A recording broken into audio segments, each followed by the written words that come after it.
Hello, can you hear me?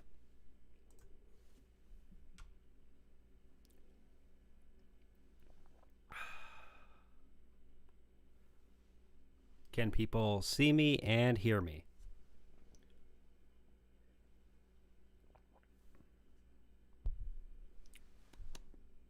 Oh, I got a little something rigged up I think you'll like. Footnote. How you like them apples?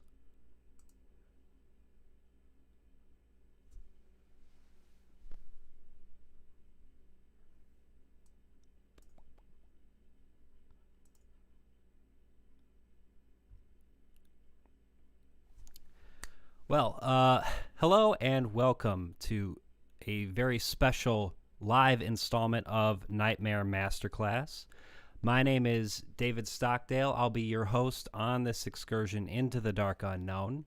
In this very special live installment, we will be exploring a new creepy web series. Perhaps one might say an ARG, alternate reality game.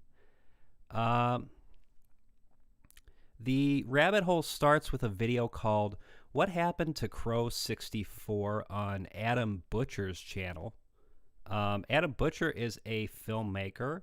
I haven't had a chance to explore his other work, but I'm pretty excited about this. Before we get started, how's everybody doing?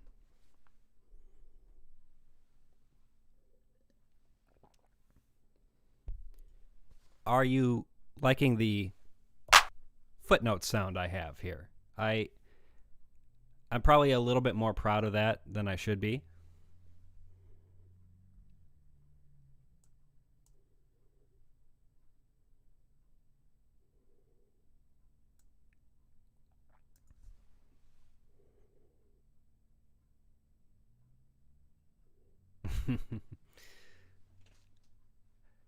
um, you know what's on my mind tonight? Proper Christmas decorations.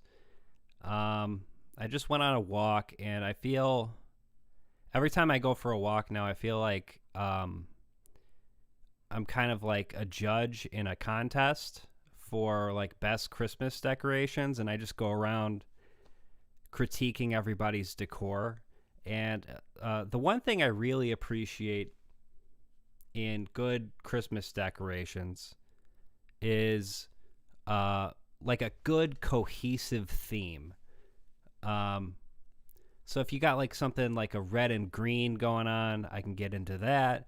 If you have like just all normal lights, all like, normal white lights or whatever you would call them, I kind of appreciate that. I appreciate consistent, cohesive work. What I don't like is what kind of bothers me is when people are all over the place. Like you have like one bush that's blue. What's going on there? You have like just one single string of lights that's sort of haphazardly going across all the bushes. That's kind of weird. I don't like that.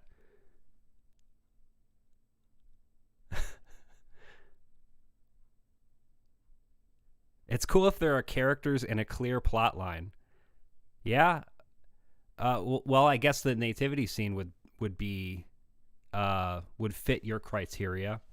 I think the nativity scene is that's a bit much. It's a bit in your face, bit too in your face with the Jesus-y stuff.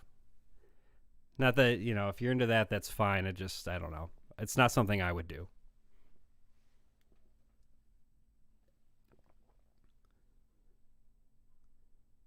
Yeah, chaotic hoarders. I do appreciate when the house is like just so totally decked out, and not in a way that it's like it's clear that all of the decorations are super expensive. Just like it's just a bunch of really gauche crap. I kind of like that. I appreciate that. Thank you for the super chat, Spacey. Spacey says, this one is super interesting. Most ARGs have become pretty boring in 2020. Um, yeah, I think that's really always been the case. That like the vast majority of attempts at an ARG kind of fall flat, and really we just kind of remember the ones that are notable. Um, when you think about what an ARG is, it's really kind of a miracle that anyone does it successfully. It's kind of like how that's how I feel about art in general, or even like something not as like just like movies. I feel like it's kind of a miracle when a movie goes well, you know? Like with all the different like factors that could go wrong. Yeah. I miss Alan tutorial times. You can always watch it again. I know you already know what happens, but I've been meaning to watch it again. I just, for some reason, the popular one where he takes a drill and puts it into I think it's a Pepsi can. That came up in like my recommendations the other day, and I watched the whole thing, and I was tempted to just watch the whole thing again, but at the same time, that's kind of daunting.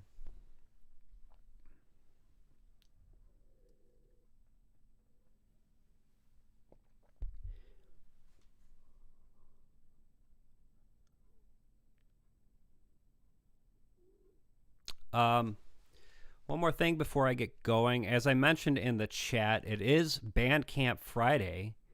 So if you go to nightmaremasterclass.bandcamp.com, I have all of the music you hear on my channel, including the song that was in my intro there. And since it is Bandcamp Friday, Bandcamp is waiving their revenue share, meaning whatever music you buy, the 100% of the proceeds will go to yours truly. So if you are interested in any of my music, now's your chance. This would be a good opportunity, an opportune time to go take a look at my Bandcamp. All of my music is on Patreon as well. So for $5 a month, I think that's the tier. You can download or stream all of my music on Patreon. So that's another option as well.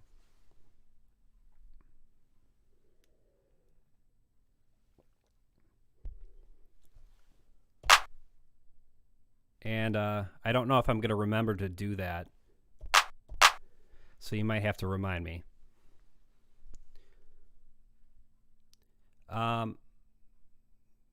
So without further ado, I think it's time to get going here. I'm trying to think when I first heard about this. It was actually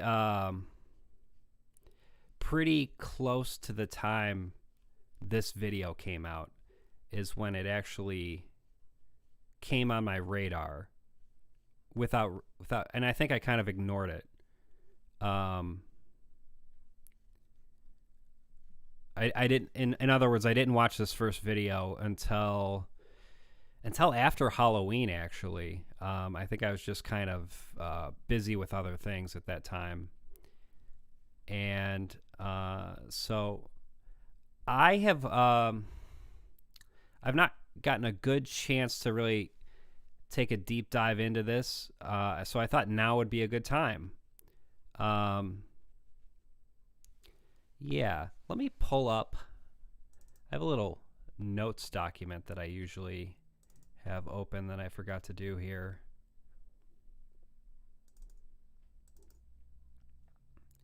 If you're interested at all in my process, I just sort of document every video that I know that's associated with the ARG. Usually when I get a good sense that this might be something worth covering, I just start cataloging all of that stuff. just to make sure I'm not missing anything. I am kind of a completionist. So here are all the videos that are associated with this ARG. I think we're going to be able to get through all of this tonight because there aren't very many long videos. They're all pretty short. But it's cool what the creator has done here. Creator or creators, collaborators, I'm not sure how many people worked on this. It seems like it's, if I had to guess, I would think it's a team of people. I would be really impressed if this was just one person. Yeah. And obviously, I think there is some debt owed to Petscop here. I think something like this maybe wouldn't exist without Petscop. So I just feel like that's worth mentioning, you know, because it's really along those lines. And a number of other things have come out in the vein of Petscop that have been fairly promising. So yeah, that's a interesting trend I'm seeing.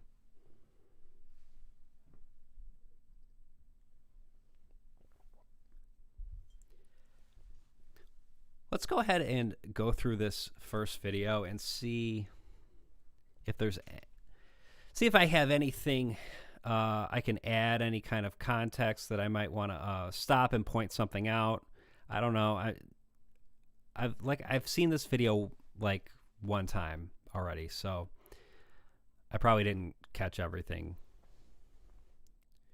I do have my couch potato.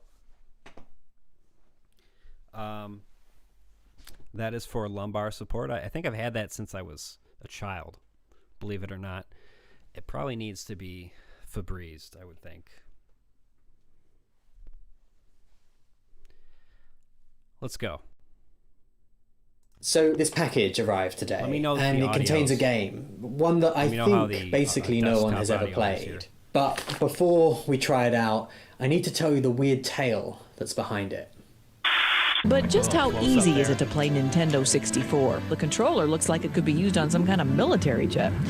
Just a few years ago, this was state-of-the-art, flat and two-dimensional. So right away, I just want to note, I do appreciate the very cohesive video game theme he's got going on, which even the music at certain points, yeah, I appreciate that.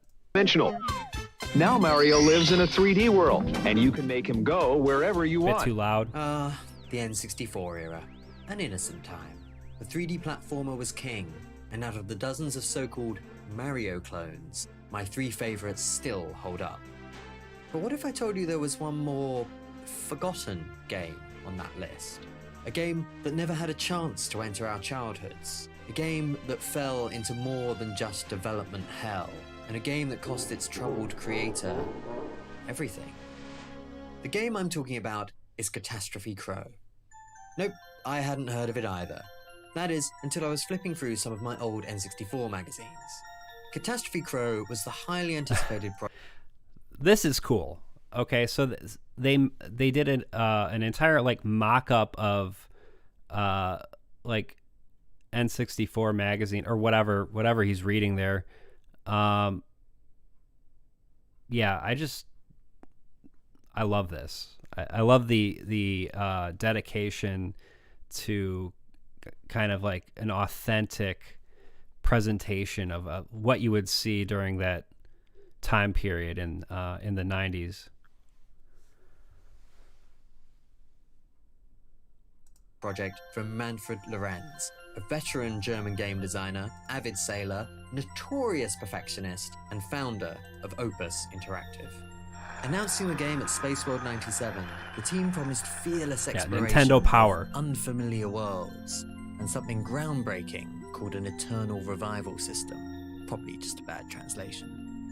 With the eponymous crow based on his daughter's own design, Lorenz was considered eccentric for taking his kid-friendly games so seriously. In one of his few interviews, he claimed that Catastrophe Crow was beyond a game and that it would push the boundaries. So obviously, the company's name, Opus Interactive, here really evokes the idea of a master genius working on their magnum opus, right? And that's what's going on here. I think that's pretty clear, right? Of player experience. Of course, this may just be hype, a more European version of John Romero's about to make you his... But I do think Lorenz was onto something. As the game's Christmas '99 release drew near, journalists got their hands on a playable version. One reviewer said it was bigger than Banjo. Another said, move over Mario 64. I mean, even from a jaded gamer point of view, somebody who's seen thousands of games, they've done things that I've sat up and said, wow, this is pretty neat stuff. But then something went wrong. The release date got pushed back a few months, then a few months again, until it started getting worryingly vague. Rumors began to circulate that something had happened to their lead designer. Manfred Lorenz was seemingly taking more and more control, with programmers left in the dark and artists making hundreds of strange assets without knowing what they were for. Soon, a series of forum posts appeared from disgruntled anonymous staff. One suggested that Lorenz's home life had completely broken down, saying that he hadn't seen his family in months, while a tester claimed that he had found something in the game, something that Manfred had unintentionally created. In a post from February 2001, over a year beyond their original... Yeah, footnote. So, the one thing I'm kind of compelled to say here is that even within the first few minutes, we see that this isn't exactly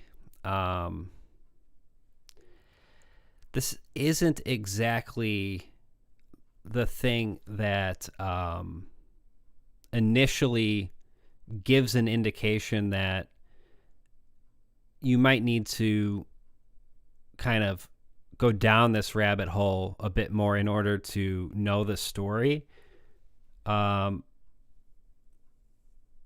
This video in particular, like, he's wearing the story on its sleeve, right? Or at least the premise of the story. We don't necessarily know where it's going to go, but this video kind of spoon feeds you at least what the premise is in a way that a work like Petscop did not. And I don't necessarily think that's a good or bad thing. It just kind of depends on your sensibility. That said, it's pretty clear based on the fact that there's like a Google document that's like 70 pages long that people are using to keep track of this ARG, or it's that gives you an indication that there really is more to this than simply the premise here. So I guess we'll see. Release date. One staff member said he approached Manfred directly, pleading with him to think of the player and let them release the game. To which Manfred replied, "The player is gone." By now, Opus Interactive had spent nearly $10 million on the project and could no longer pay their staff. Lorenz had everyone dismissed and barred himself inside the offices. There he stayed, we imagine, still working on the game. Then, at the end of 2001,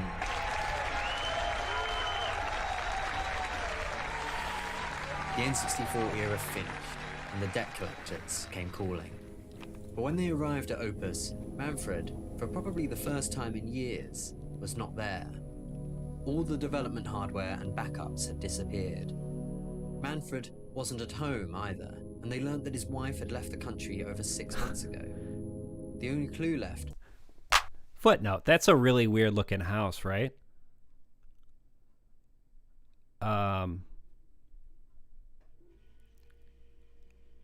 that is a weird looking house. How would you it almost looks like a video game house. Like it looks like it's meant to be in a video game. Does it not? That's all I have to say. Was that his car and the sailing boat normally hitched to it were gone. 2 days later, and Manfred's boat was found floating a few miles off the coast of Cuxhaven. There was no sign of him or the stolen equipment, only a neat pile of clothes and a note. Addressed to his wife, the note makes no mention of the game or his debts, only that he had finally... Footnote, I assume someone has translated this at this point. Unfortunately, I don't have the translation, but that will be something to look into. Absolutely. That is, what is he German or Dutch? What language is this? He's got a...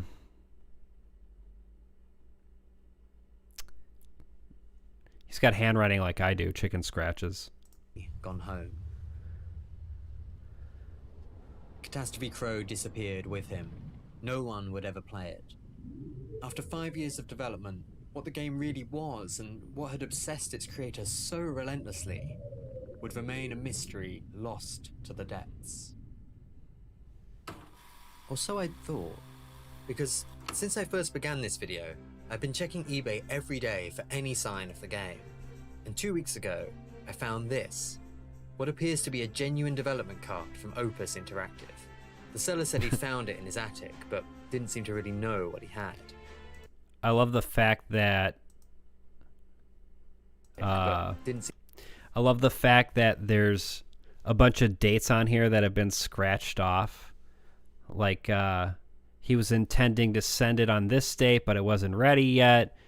And then you scratch off that date, and then the next one, and the next one, and the next one, and it just never came out.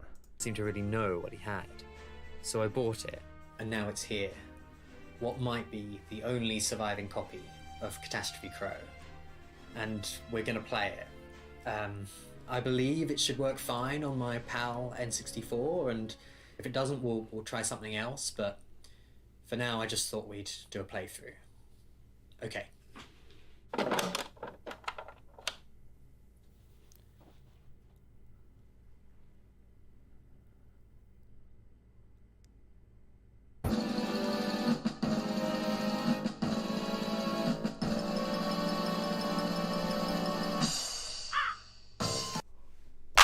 This whole thing is really well done. I just want to say that right off the bat. All of the details, the newspaper article, the Nintendo Power article at the beginning, the fact that they found or created this crazy looking fucking house. I'm wondering why at this in this particular scene, why they didn't just film it directly on the recording of a TV, because it doesn't seem like it would be all that hard to do. I'm just saying you can clearly tell that the screen has been superimposed on here, or at least that's how it feels to me. That's the only note I would add there. Constructive criticism. Well, let's see.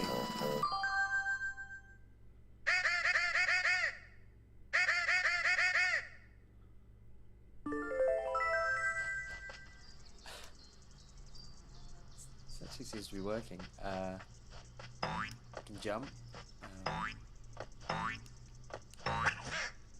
Yeah, it's got the cool triple jump that's in the demo. Alright, let's see what's in here, I guess.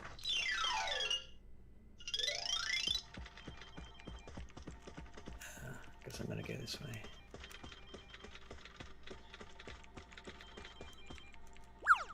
It's kind of Mario style camera controls.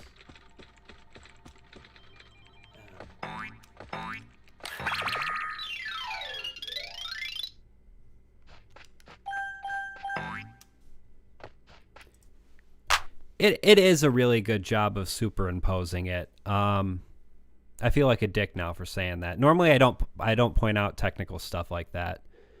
That's just something I noticed. I think it's mainly the fact that like you're not seeing the light from the television on the in the scene. I think that's what's kind of throwing me off there.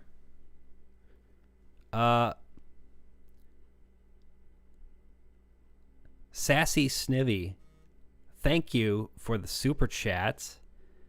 Snivy says, "Hey man, I loved your Petscop stuff. I remember when you streamed when the last episodes were released. That was awesome. I'm really happy you're covering this game because it's really in the spirit of Petscop. That's how I feel. I think even Tony himself praised this when it came out. So that's when my ears perked up."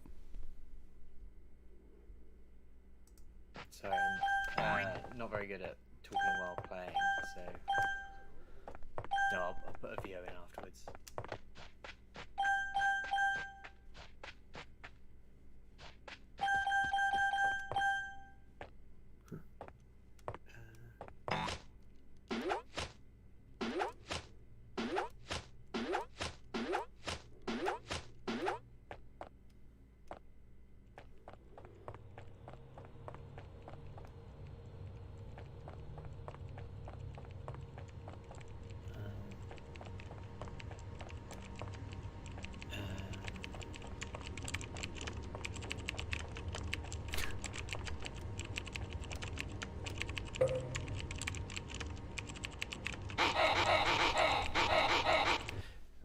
Footnote. So this is very clearly intended to sort of represent the kid is either one of his kids, right? So one of his kids is going to look for the creator, and obviously he is busy working on his masterwork. So already I'm getting the impression that one of the themes here is like the importance of not recognizing loved ones, because you're too caught up in your own shit. In this case, it's the creation of a video game, but you know that it could really be anything, right? Okay, people are saying this is Crow language. I assume it's some kind of code.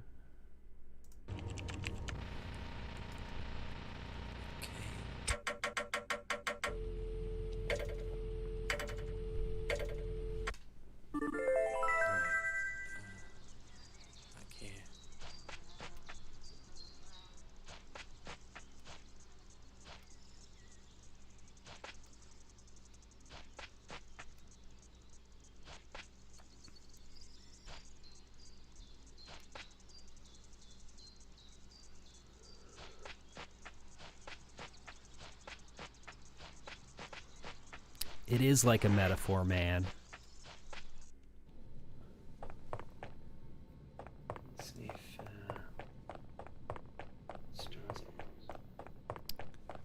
That's good. Okay, so I noticed this the first time I watched the video.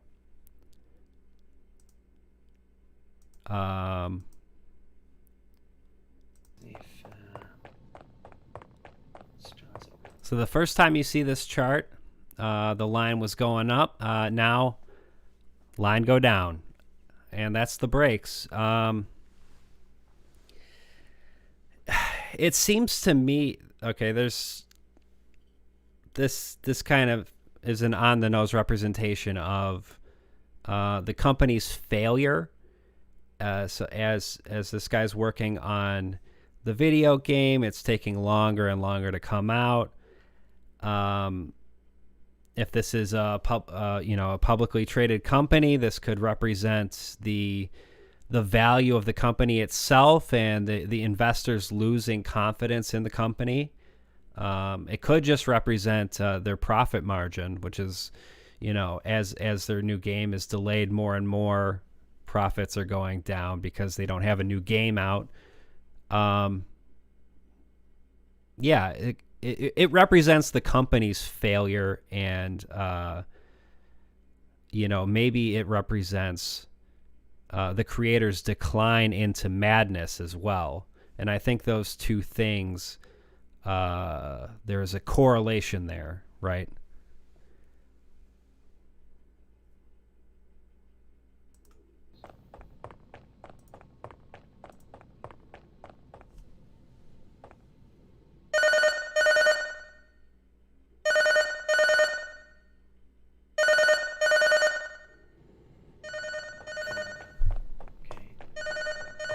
Try the other way.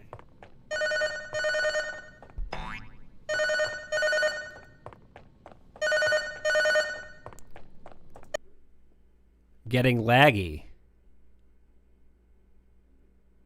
Oh, shit.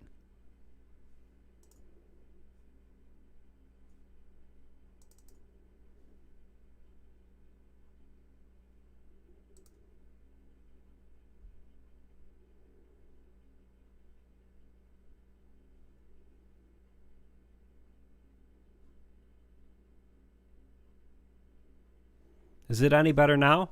Because it says I have an excellent connection.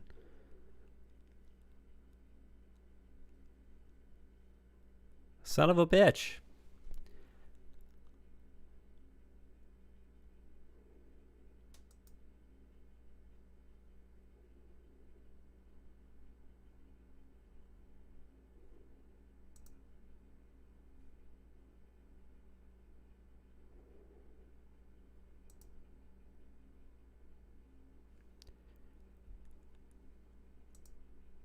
Might just be internet hiccup, in which case there's not really much I can do about that. Can you not hear me at all?